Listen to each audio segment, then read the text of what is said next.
আজকে আমার নতুন স্কুলের প্রথম দিন, তাই আমি ভাবলাম যে তোমাদের সঙ্গে আজকের এই দিনটাকে শেয়ার করি। সবার প্রথমে আমি বাড়ির ছাদে গিয়ে নিজেকে সুন্দরভাবে ফ্রেশ করি, তারপরে আমি ঘরে এসে দেখো এই স্কুলের ড্রেসটা পরে নিচ্ছি। স্কুলের ড্রেসটাকে পরতে না পড়তে দেখো মা আমার জন্য খাবার রেডি করে। আর আজকে আমি খেয়ে যাবো ডালিয়া। বাড়ি থেকে খাবার খেয়ে এখন আমি বেরিয়ে গেলাম স্কুলে যাওয়ার জন্য। রাস্তা দিয়ে কিছুটা দূর হেঁটে হেঁটে যাচ্ছিলাম, আর তখনই দেখলাম একটা বড় গাড়ি পাথরকে আনলোড করছে। পাথর আনলোড করতে গিয়ে পিছনের হাইড্রোলিকটা দেখো এই বড় তারটার মধ্যে লেগে যাচ্ছিল, আর একটু হলে মনে হয় তারটাই ছিঁড়ে যেত। যাই হোক, তারপরে আমি বাসে করে চলে আসলাম স্কুল। সামনের ওই বড় মাঠটার ওই প্রান্তের যে বড় স্কুলটা দেখতে পাচ্ছ, ওটাই হলো আমাদের স্কুল। স্কুলে এসে সুন্দরভাবে সব ক্লাস করার পর আমি উঠে গেছি বাসে। ফাইনালি আমি বাসে করে চলে এসেছি বাড়িতে।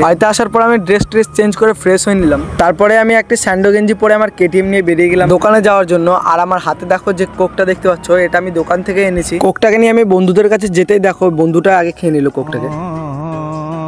যাই হোক, তারপরে আমি একটা জলজিরা ছিঁড়ে এই কোকটার মধ্যে জলজিরাটাকে দিয়ে দিলাম। জলজিরাটাকে কোকটার মধ্যে মিশতে দেখো রিয়াকশন শুরু হয়ে গেছে। এই রিয়াকশনের চক্করে দেখো সব কোক তো নিচে পড়ে গেল।